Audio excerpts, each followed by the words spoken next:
or good morning, everybody. It's so great to have with us an absolutely fantastic panel. Today, we are going to talk about something that is very, very important, always was important, but due to the COVID year has become even more critical. We're going to talk about green living, conscious living, sustainability, responsible tourism. All these things have been getting a lot of attention in the last few years, but now, as we all know, they have become critical. Worldwide climate changes and the pandemic has made us introspect, and we all know that the disconnect between lifestyle and environment has to be restored.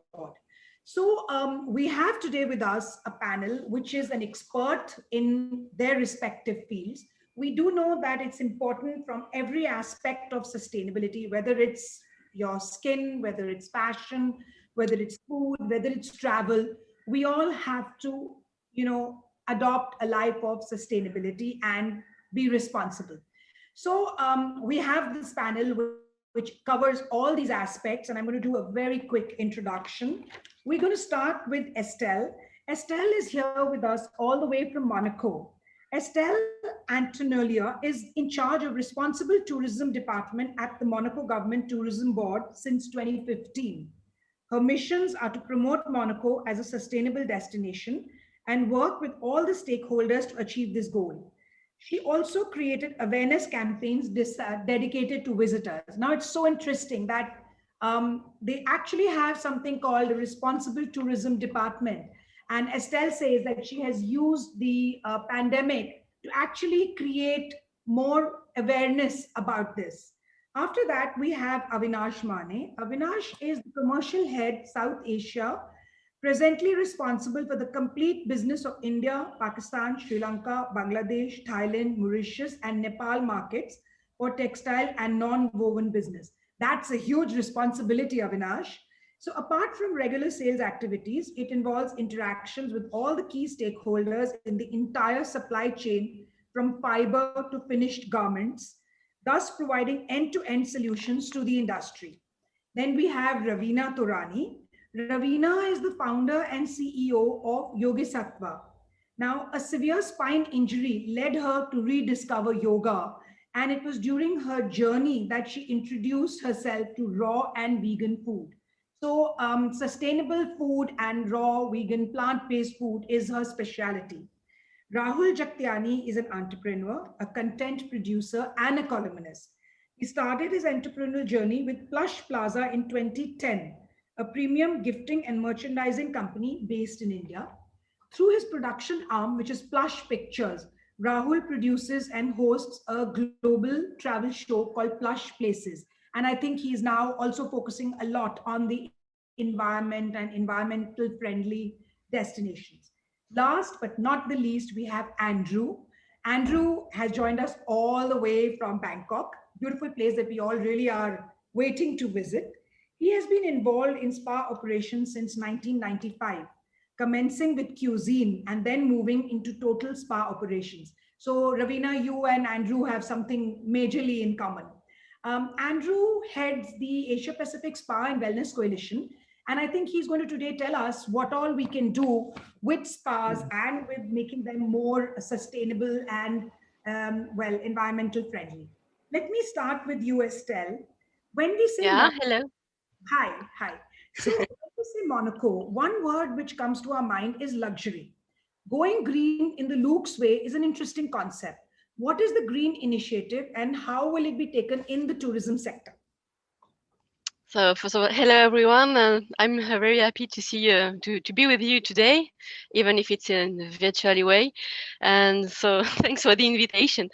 You speak about luxury, and yeah, it's true. The destination Monaco is usually associated with luxury because, in fact, this is in the DNA of the principality because that's how tourism was born in Monaco. But if Monaco has always been a luxury destination, it has also always been committed to sustainability too, and even more since the advent of High Serene Highness Prince Albert II in 2005, who has set up a strong environmental directives that are now implemented by his government. In fact, the environment and sustainable development are among the most important political priorities now in the state in Monaco.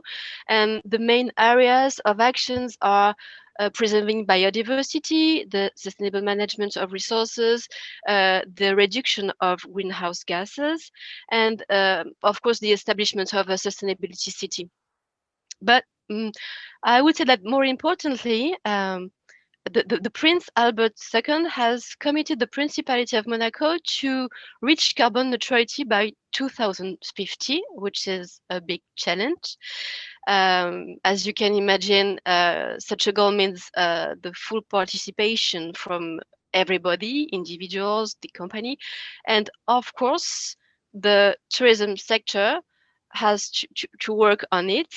And I have to say that the tourism sector in Monaco is very engaged and has an environmental policy too. Lots of actions are implemented to make Monaco a responsible destination. And here at the Monaco Government Tourist Authority, we work with all the stakeholders. I mean, the convention centers, the restaurants, the hotels, the DMOs, to ensure Monaco continues to be more and more sustainable.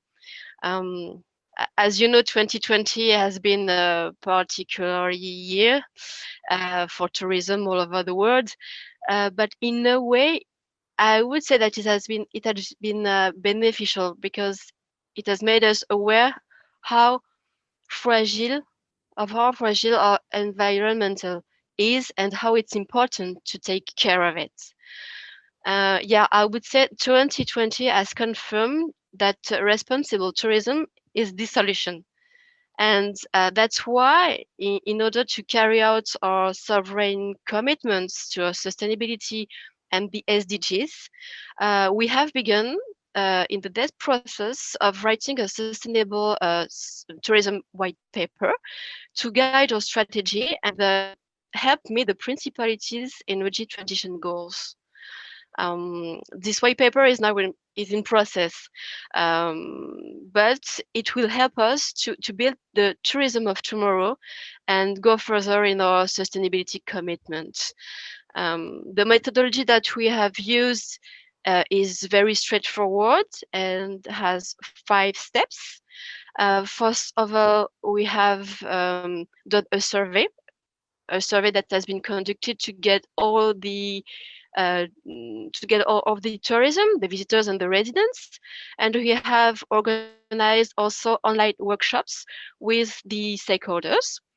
And now we are going to finish the 3rd phase, which means that we are compiling all the information and then pulling it together to make it make sense. Right. And in phase 4, we will write the white paper with everybody, the stakeholders and the consultants. And we will then present it officially. And it will help us to make a real action plan to meet the objectives set by the SDGs and the white paper.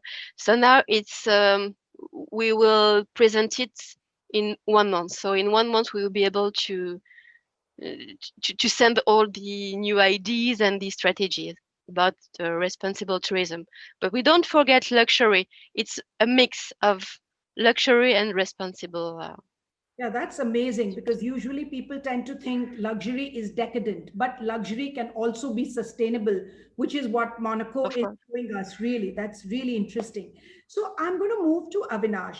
Again, fashion is also considered as a luxury. And till some years ago, nobody ever thought that fashion could also be sustainable. So tell us, how can fashion also be sustainable? Yeah, good evening, everybody. And Of course, like when it is coming to sustainability, taking major platform in the different industries, how can be a textile and clothing, which is one of the basic needs, can remain behind? Right. So of course, like sustainability is, which was just a buzzword or something which was getting discussed at the one end when it is coming to fashion or apparel industry, is really getting into the core with some of the global retailers and brands already moving their entire raw material as well as the way the garments are being produced to a sustainable way in all possible means. And just to add some facts, which can be the eye openers for everybody. It takes close to say 7,500 liters of water to produce the one piece of the shirt which we normally wear, which anybody can't just think of that much water is going into making just one piece of the shirt. When it is Right. coming to producing a normal simple pair of jeans, it's close to say 2,000 gallons of water which goes inside. Right. So these facts were brought onto the table first in last 4 to 5 years, and then there was a thought process going on how to bring it down, how to make it better, and using the less resources when it is coming to sourcing the raw material at the first place. Then how the producing these textile products by using sustainable ways in terms of say using bioenergy at the first place. And the third thing is making these products more of a biodegradable nature on its own. That that has driven the journey of being getting onto the sustainable side, not only in say apparel or the fashion industry, but also in say hospitality industry, which could be close to tourism when it is coming to the hotels as well as in the spas. Right. The sheeting products which are being used there, which are washed much more times than household beddings, and towels which are being used there. So those are now slowly getting changed or converted into say more sustainable options.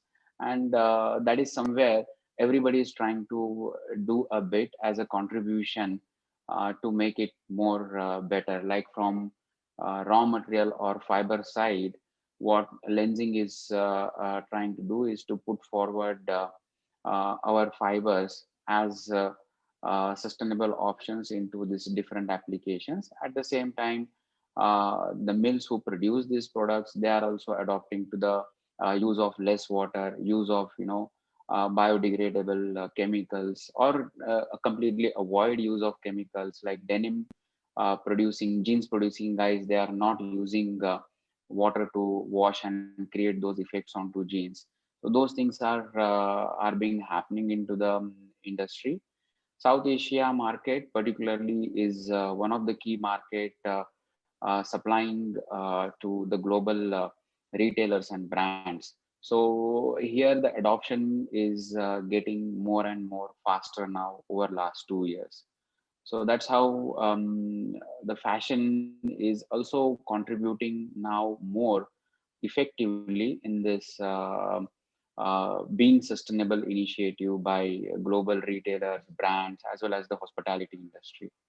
Well, Yeah. it's very good to see. It's really good to see that even the younger generation is now adopting sustainable fashion, and they're saying no to fashion which is not purely sustainable. That's a fantastic change that we are seeing, and I think COVID will even make it more important. So, Rahul, moving to you, tell me, how can a person be conscious when they travel? From a consumer point of view, you do these shows. How can a person be really conscious that when they travel and be responsible? So first of all, the simplest thing you can do is not buy bottled water at every pit stop, right? Carry your own bottle. Most hotels, luxury hotels, are also now offering glass bottles in your room instead of the plastic bottles. Just carry your own bottle and, pour it in your bottle and move about and go about your day. So that's the simplest thing one can do. Another thing one can do is support local businesses, buy local from the local artisans instead of going to a shopping mall and buying big branded products. Buy something from that local economy, which helps the local businesses. Also, eat at restaurants that are local. So instead of eating at a big chain restaurant, perhaps one can eat at a local restaurant, because a lot of times we go to these all-inclusive resorts and we stay in the big brand name hotel chains, we eat at the big brand name restaurants. That money is not going towards the local economy. So if one has to be responsible and conscious about traveling, they can make an effort to support these local businesses, local farmers, local artisans, not carry bottled water as well. And also perhaps one can try it, if possible. I know it's not always possible, but travel in the off season, when the economy or when the local tourism is experiencing a bit of a lull. If you all go in the peak summer or, in their peak season, you're just adding to the chaos. But perhaps if you go in the off season, that's a nice way to kind of support the local economy once again and not exactly reduce your global footprint, but also spread it out a little bit so you're not just all there at the same time. Yeah. That's a good idea, but I think a little difficult to follow, I guess. Yeah, I mean, look, everything can be done with a little bit of planning. I understand when families travel, a lot of families, they plan their trips around their kids' holidays and stuff, Yeah, it's So, a very good concept, because that way the emphasis on the environment and all will be lesser. Of course. yeah, or, like we've been doing for the last few months, travel local as well. I mean, just take your car and just go somewhere local, go to a homestay. So tell us, Raveena, how can we eat sustainable? It's a difficult thing, because everything around us seems to be processed, and it's the easy way out. How do we eat sustainable and be responsible for ourselves where our food is concerned? I think the answer is actually been with us for the longest time, but I think we have fallen prey to advertising with this new sort of generation of eating. But primarily, it's to eat seasonal, local, and organic. That's how you can be as sustainable as possible. Now, specific to India, it is sort of tricky when it comes in the organic space. Worldwide, for your farm to be qualified as an organic land, the period has to be over 25 to 30 years before you get the certification. That means there has to be no chemical adulteration with the soil. Whereas in India, it's only 2 years, right? So like we have a completely different way of certifying people and looking at how food is grown here. Having said that, we are largely a community that has grown up on home food. If you do go schooling in India, you do bring a dabba, you do bring a tiffin from home. So you have grown up on home local recipes. So it is when we try and eat, strawberry in May and mango in December, which is where the problem starts, because these are fruits that are meant to be eaten seasonal. So now we're in this culture where we want, food all the time and the same food throughout the year. Which again will kill viruses, right? And it was interesting here recently, even Boeing Airlines announced that when you get on a Boeing plane, right, they will run the UVC, the far UVC light over you to help in the sanitization process. So those sort of things that you're starting to see roll out, again, very early stages. And I think it's only really as people get back and really start operating again full time, that you'll really see the surge forward with these type of things. But the industry per se is definitely moving more and more towards sustainability. We've long talked about organic. It's interesting to hear the others talk about organic, because I think that from our perspective, generally speaking, it's been looked at that the whole organic thing is actually not sustainable, right? Or at least at the moment, it's not sustainable in terms of the spa and wellness sector, because we can't get the product. So it's very much a move into organic, move to natural, right? And I believe the organic will pick up again in the future. But for now, it's very much focused on natural, right? And obviously, I think globally, the reduction of the amount of plastic that's being used. Yeah, so we can see that every aspect of life, literally, be it fashion, be it tourism, be it food, be it our favorite spas, we all have to move more towards a sustainable, life, and sustainability has to become a key. So tell me, Avinash, the fashion and apparel industry has for many years been accused of contributing to pollution. What is your view on that? See, as I have given some numbers in earlier dialogue, Hmm. of course, there is a lot of things which are being put into the waste generation when it is coming to the fashion and apparel industry. Every season or every festival in India normally gets welcome by having the new clothes, whether it is Diwali, whether it is Holi, whether it is Christmas, so many different cultures. And apart from that, regular even a simple birthday celebration for the kids at home, normally the new clothes will be in there. And what happens to these clothings? First of all, these are not all coming from something which is biodegradable or recyclable. So most of these things are either coming from say polyester, or it's in the blend of say other synthetic fibers or products which are kind of plastic in nature, of course in the different form. And then after the usage, it takes close to 300 plus years for a plastic to get decomposed of. So you can imagine kind of a micro plastic, that means very minute fiber particles it is creating into the oceans. Ultimately this all goes into either into landfill or into oceans. So that is how this apparel or fashion industry is putting load on this whole scenario of creating this non-biodegradable material. Having said that, there are certain positive aspects also to when it is coming to the textile industry globally also.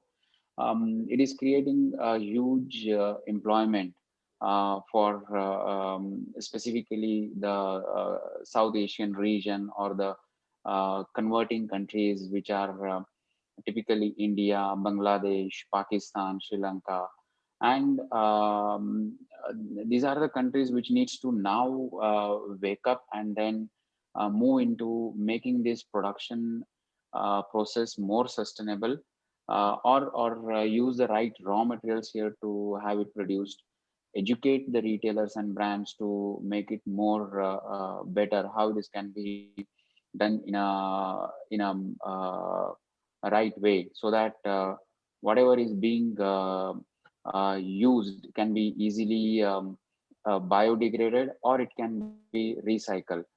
One positive thing which has happened over past couple of years, specifically to markets like India also, is being very high on young population now, and also getting more tech savvy, or having all this information easily available with the gadgets like mobile phones and all. The young population, which is more than 60% in India, the population is between age groups 30 to 45. These are more going towards sustainable products. And what has happened in last 9 months of lockdown, that has also given a better perspective to this aspect. So they are thinking, many times when they are trying to go to, when they are going and trying to procure their clothings, whether it is it's a young say small kid also, I can start give an example of my home. My son, who is in second standard, he would also now prefers to go for something which is non-plastic. He knows the difference between what is polyester and what is the cotton. So cotton, something which is better, and also that those things are helping us a lot to come out of this situation. And this is something which needs to be continued also, and it's happening. It's something which we are moving on to the better side. So that's how the whole situation is. Yeah, that's actually very heartening to see that even the younger kids are actually taking this seriously. And I think COVID has actually helped in this direction. It may have done a lot of harm, but it has also given us this positive part that we are realizing that we need to protect our planet. So, Yeah. talking about pollution, which we have a lot of it in India, in Monaco, hardly any, but you still have something called the Terra de Monaco's garden plots. Tell us something about that. This looks like a really very, very interesting concept. Yeah, it's a really nice initiative, a really nice concept, and I don't know if you know Monaco, if you have already been in Monaco, but it's quite challenging to have this kind of society here in Monaco, because Monaco is just 2 square kilometers. Right. So it's not easy to have a society that uh, grew up vegetables and fruits. But Terre de Monaco, yeah, is a society that has been created by Jessica Baraya, a very nice and funny person, 5 years ago, more or less. The idea is to enhance urban spaces by creating productive plots of fruits, vegetables, herbs, and edible flowers, respecting the values of organic culture and permaculture. So the society has set up complete ecosystems around the project, and now they offer also educational courses. They go into school, and they also organize conferences and workshops and even testings. And since 2 or 3 years, even the great chiefs of the principality works with Jessica and Terre de Monaco regularly. And it's true that it's perfect for the great chief, because they promote local food, organic products, and now they can say this vegetable is from Monaco. Wow. So it's a very nice thing. And in an hotel which name is Monte Carlo Bay Hotel and Resorts, Jessica has now a garden, a very huge garden. So the chef can use the vegetables and the fruits that grow at the hotel. So it's very Fantastic. interesting. Mm. So tell me, there is no pollution in Monaco, right?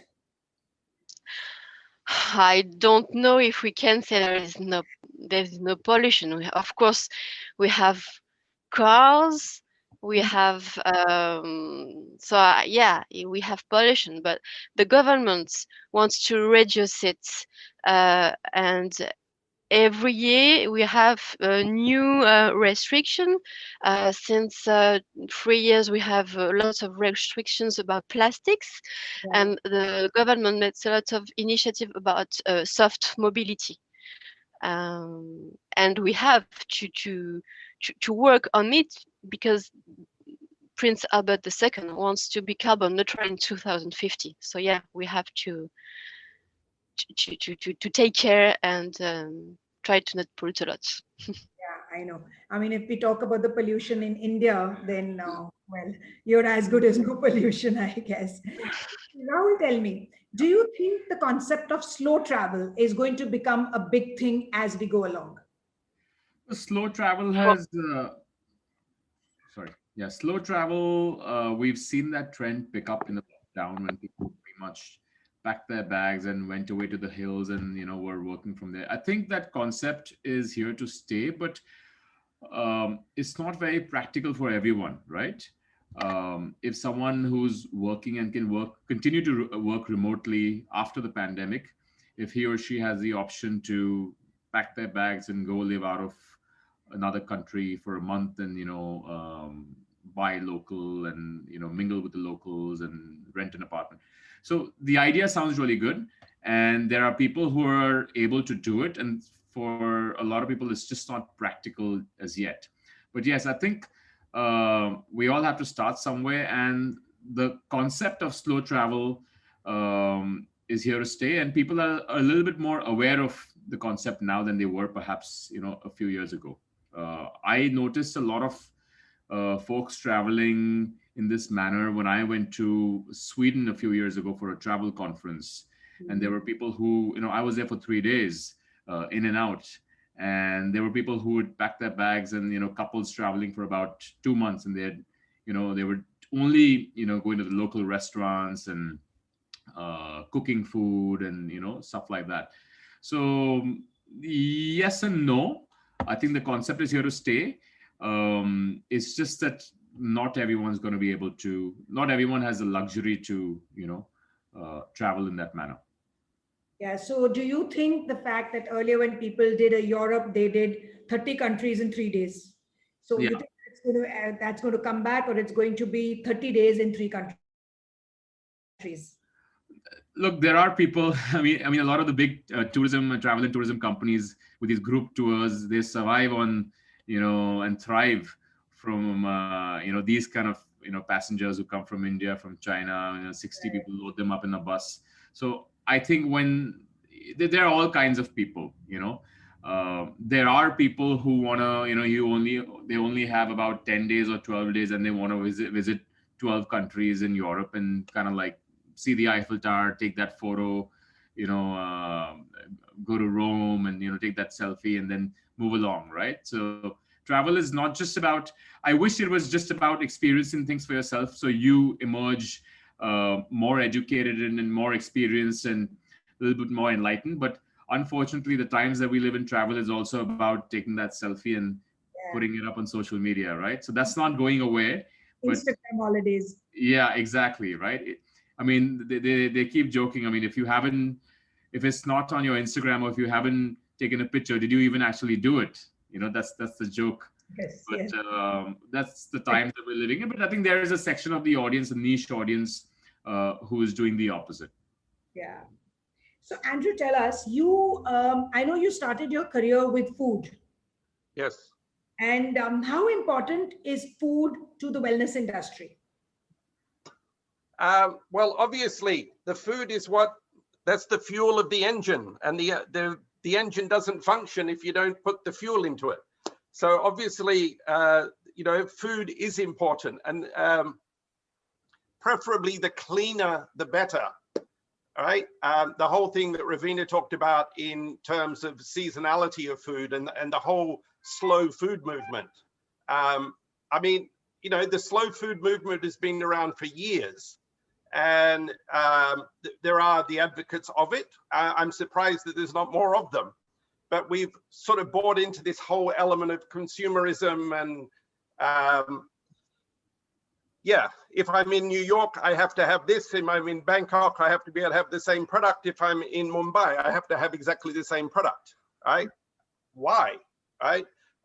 We're all different people, and a part of going to a spa and wellness center as well is about the experience, and the food relates to all that as well. So the food that you're ingesting should be local, and it should be clean, as in unprocessed, as much as practical. All right. Any of the highly processed foods, right? The food manufacturers will hate me, but I'm sorry. Hey, right? In terms of my health, the food manufacturers are doing nothing, right? They're making money at my expense, and I'm getting sicker, right? The spa and wellness industry is a preventive healthcare industry. So the foods we should be serving are healthy foods, and that includes low sugar foods, right? We don't need as much sugar. We don't need as much salt as we become accustomed to eating, primarily due to food manufacturers who, so that they've got the shelf life on their food, they pile all these things into it. It may taste good, granted, full on there, it may taste good, but it's not actually necessarily good for my health, right? You know, eat a banana, eat a carrot, right?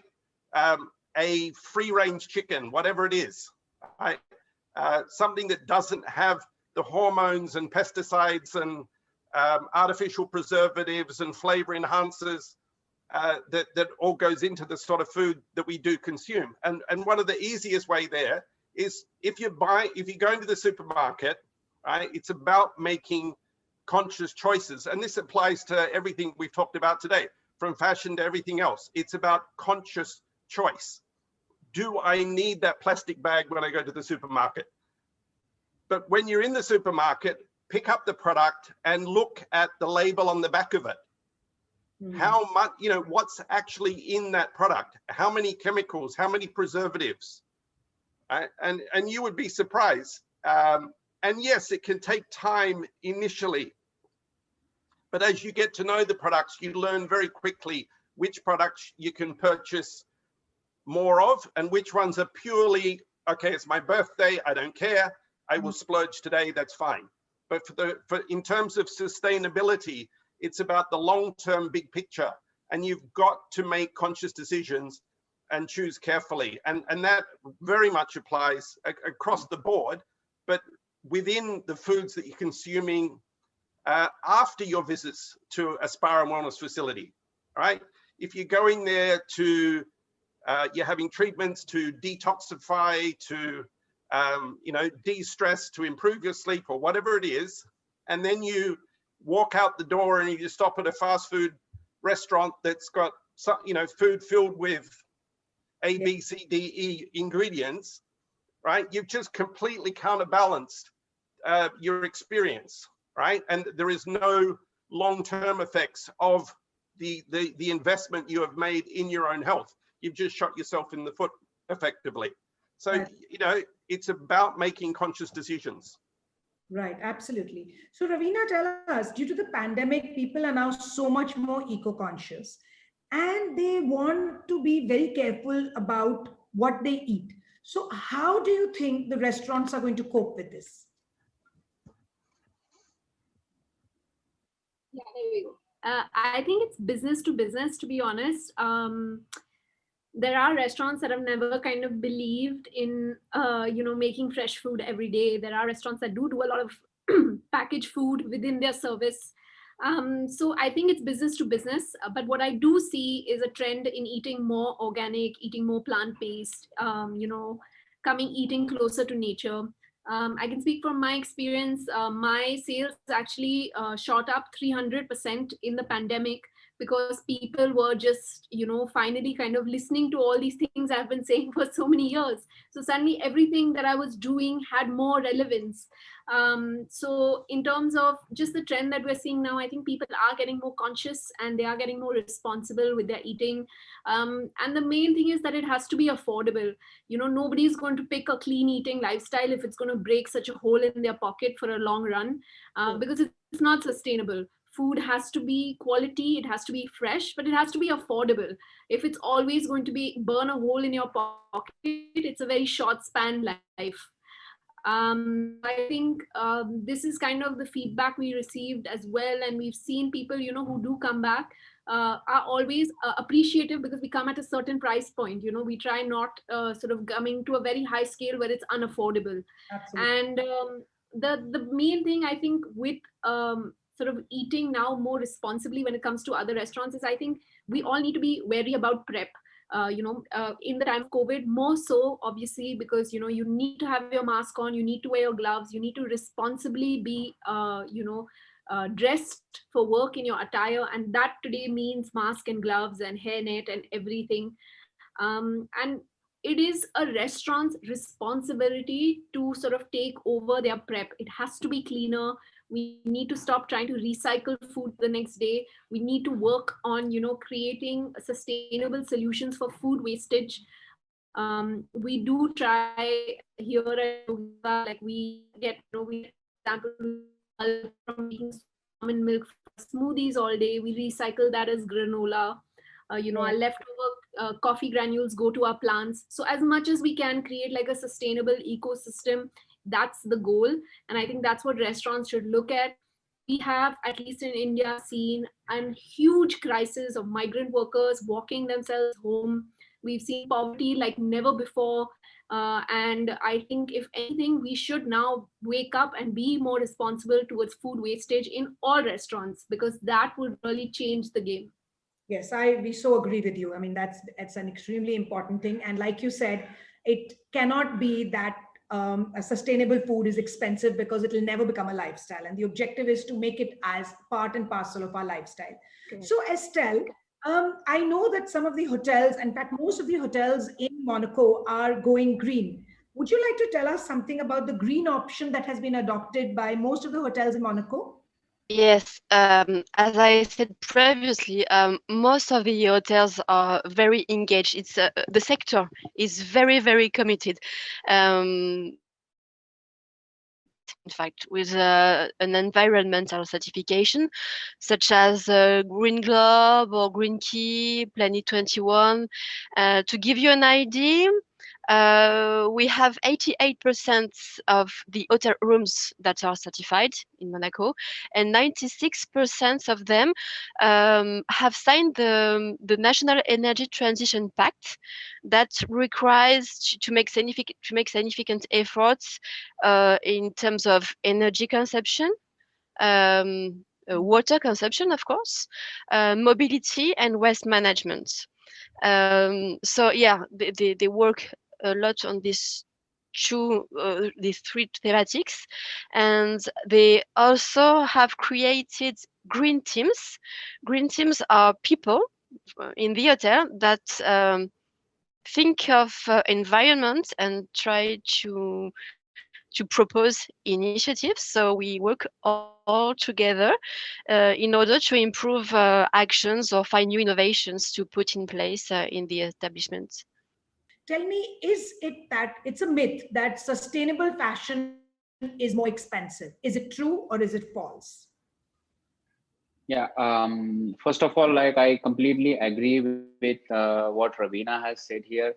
Like if you're going to have these sustainable products at higher than the normal products which are available, the adoption is not going to happen to a great extent. And same thing applies when it is coming to the apparel and fashion industry. Rather, two things are there. Like first thing is there should not be any compromise on the attributes that particular apparel or that particular product is going to give. Like for example, in apparel, that drape, the softness, the color of the product, when it is specifically coming to whether it is a traditional wear like saris or even the normal shirts, and fashion wear also. It has to be sustainable at the same time. It should not be compromised on these aspects. Otherwise, that will have impact on adoption. And same thing goes well with the cost. So when it has started initially 4 to 5 years back, then of course there was some a higher amount of upcharge which was there for getting into the sustainable products. Now slowly, when the adoption is getting better, the organizations are also putting their own efforts to bring this at more or less at the same level as that of a conventional products. And it has come to a stage where if it is handled appropriately, which is what also driving its growth, there is hardly any upcharge for the apparel or products which are available in sustainability bracket, and that has increased its adoption very in a better way. For example, like you take our Lenzing fibers example also. It's typically an upper Austrian company based in Austria, and then we started our operations in 2006-7 here in India with practically zero presence. And presently, in 12 years time, we are close to 400 million USD business in this part of the world. And even though the part of this is going back to the global brands, but much part of it is also remaining in India now, with some of the leading brands in India. If you take House of Anita Dongre with their global desi, and when it is coming to innerwear, like guys like Jockey, when it is coming to denim, the guys like Levi's, and even the local famous brand Mufti. These they have adopted to these sustainable offerings from our end, our Tencel branded products as well as eco branded products, which are very strong on the sustainability grounds.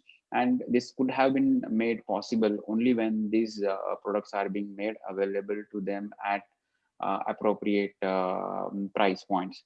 So it's a myth that sustainability has to come at a cost.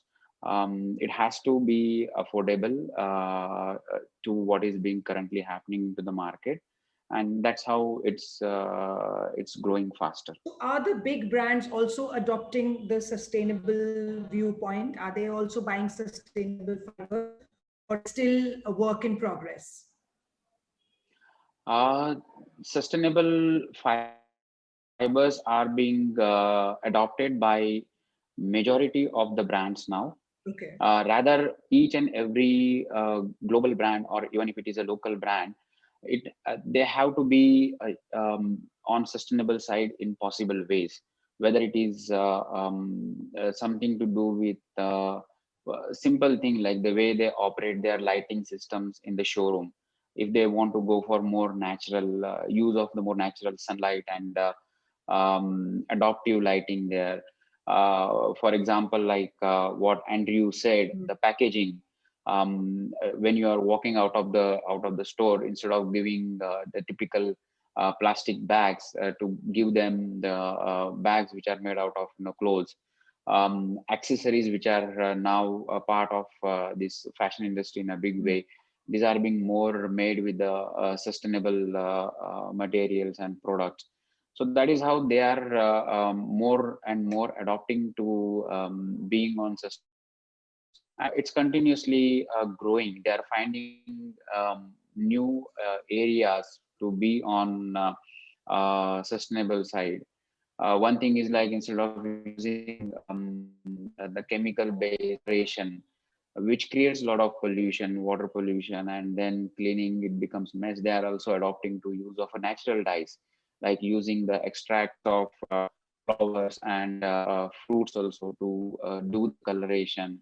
Go for ancient artisan techniques of batik print, bandi style, and those aspects, making it more environmental friendly. And that is something which they can always use for themselves as a point of differentiation also, that how they are better than what is available as a other option into the market.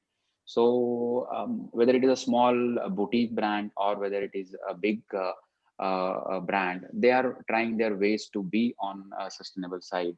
And it's growing very fast, I would say, since the market has started reopening after the lockdown. Right. So is it correct to say that natural and organic is synonymous with sustainable fashion? See, again here, like what point Raveena has pointed out comes into the mind, like organic is something which is different in when it is coming to the global perspective. They take more years so that all those chemicals, fertilizers are there in that soil, gets completely eradicated, and then you have something which is called real organic. Whether it is when it is coming to the Indian perspective, you are organic like if you're not putting anything there for 3 years. So that's how the definition for the organic goes in India. um, so something which is natural is better. However, you take an example of a cotton. Cotton is something which is grown on in the fields, And now moving forward, with a growing population across the globe, more and more land would be required to grow the food grains. And if some alternative source is available, which is also sustainable to a natural resource like cotton, is a better option to go for. So that is where the whole industries ideas are going in those direction, either to find an alternative so that the land which is farming land which is getting used for cotton can be used for producing more of a food grains. So that is where this wood-based cellulosic fibers comes into the picture. That is what is driving the growth of these products. And second aspect is coming into the picture is the circularity, like reuse and recycle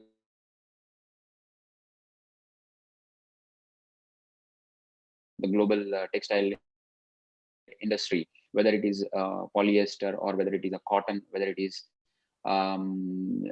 used garments also, and that concept is also getting adopted into the market. So that's how not just being natural is not sufficient. Just being organic is also will not make it completely sustainable, because sustainability is a very big topic in itself, which starts like for from the raw material side. It's for the complete product cycle from the raw material and till the time it is used up, and then it nature and what impact it is creating onto the nature. So that's how it goes with the concept of circularity, recycling, and that is where it plays a major role rather than just being natural and just being an organic. Yeah, so we can all see that in every aspect of life, we have to bring in an element of sustainability. It's a long, let's say, a long workload ahead, which all of us have to be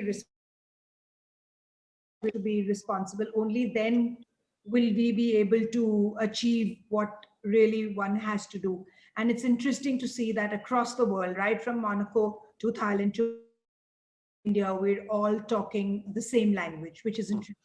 So I know that if I continue, I could probably, like Andrew said, go on for the next 3 hours. But we will have to end it because everybody told me not more than 1 hour. So, but I'm going to ask each one of you to give us, the consumers, the viewers, one easy tip with which they can start their journey into sustainability. Estella, let's start with you. So, sorry, you wanted to that I Actually, give you? I'll tell you what, our viewers all want to adopt sustainability in their lives, but they don't know where to Yeah. start. So, you people Okay. are the experts on the subject. So, I want you to give us one tip, Yeah. which is an easy way to adopt sustainability into our lifestyle and make it part and parcel of our life.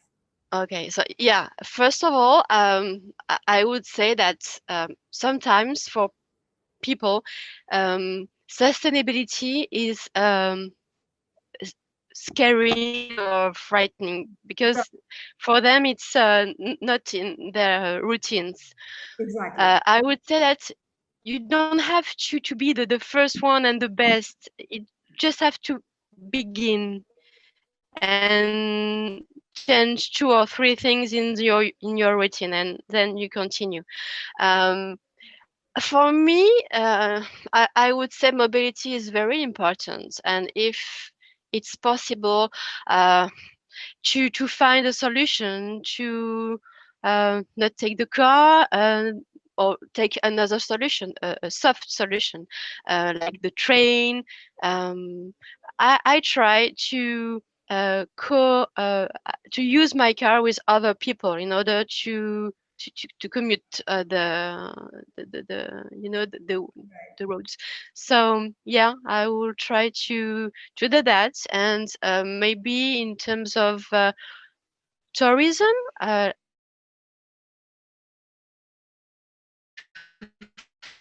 local products, local restaurants, local food, and organic food would be better. Local food is a good thing. So yeah.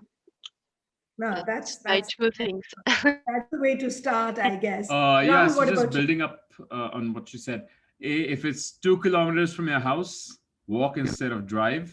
It's also healthier. It'll keep you fitter. You'll live longer to enjoy our beautiful planet.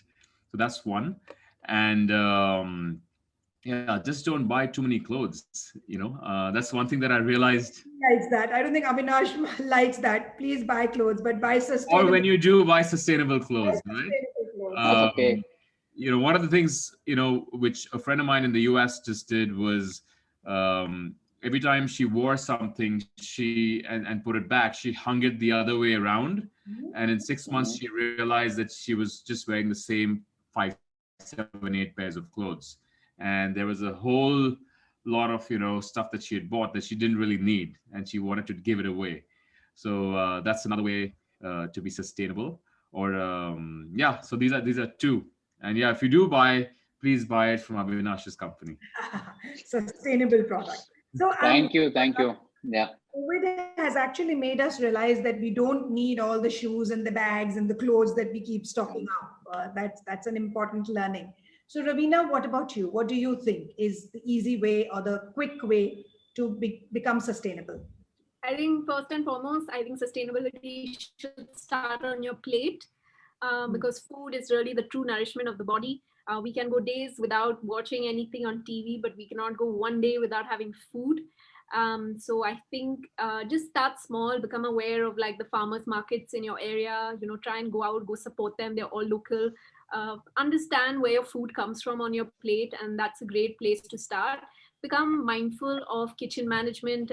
If food is going to waste, if you are living in India, you are surrounded by a bunch of people on the street and need the food. Give it out, avoid buying of wastage. And third and most great way to manage your waste. So become responsible. If you're not introduced to cooking and you don't know kind of how to make food and how to feed yourself healthy, ask, take the step, and that's the way forward. Lovely. Andrew, over to you. Okay, two things. One is know the source of the product you're buying. Ask the question, is it local? Now that local may mean if it's food, does it come from the immediate locality, right? But at least does it come from this country, right? So know the source of your product and ask the suppliers your questions. The other thing, in terms of sustainability and very much food related, when you're going to restaurants, when you're going out, or even when you're at home, eat what's on your plate, right? All the food that you leave on your plate is thrown out. It's food waste. If you want to go into sustainability and be true about it, put on your plate what you can eat. That's it, right? You don't need to order 6, 7, 8, 10, 15 dishes if you can't eat them all. If you're only going to eat 2 or 3 and it looks impressive to put 5, 6, 7, 8 there, no, it doesn't, right? It makes you look like an idiot because you're not being respectful of the people around you. You're not being respectful of the environment. Eat the food that's on your plate. Water bottles, empty the water bottle. Don't leave it, you get a plastic water bottle, you drink 2/3 of it, what happens to the rest of it? The water's thrown away, the plastic adds to pollution. Empty the containers, empty your plates. That's great. And Avinash, the last word from you. Yeah, I would add what a simple thing like normally when people are buying the textiles, they look for the color, they look for the touch, they look for the feel.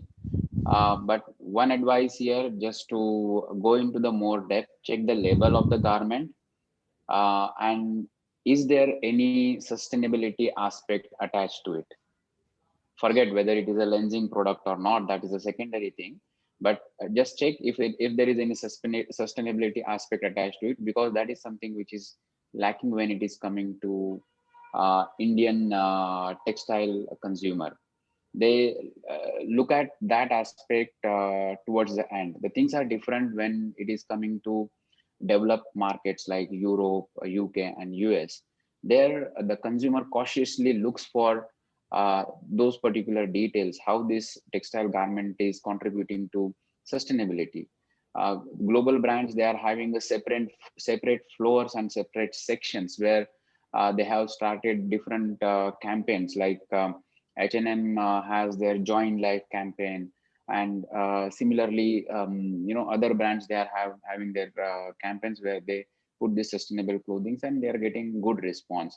So if the Indian consumer starts looking into these aspects and start getting more into those kind of products which are having more sustainable aspect to it, definitely the retailers and brands would be putting more of those kind of products onto the shelves. So that is something which I would like to convey from my end. Yeah. So, thank you guys. It's really been such an interesting conversation, and I wish we could continue it. But I hope next year when we do our Wellfest, it will be a physical event and we'll all meet physically and discuss this more threadbare. But the conclusion we have come to is that sustainability is something that is here to stay. It is something that we all, as consumers, have to start adopting into our lifestyle. And like I said, the suppliers have to start providing it and educating people about this. It's work in progress, but it's something that has started and I'm sure will be self-sustaining as we go along. So with this, I would like to thank each one of you for being on our panel, and thank you so much. Hope to see you all soon personally. Bye bye. Thank you so much. Thank you. Lovely meeting Thank everyone. you. Thank you. Bye bye. Bye. Bye bye.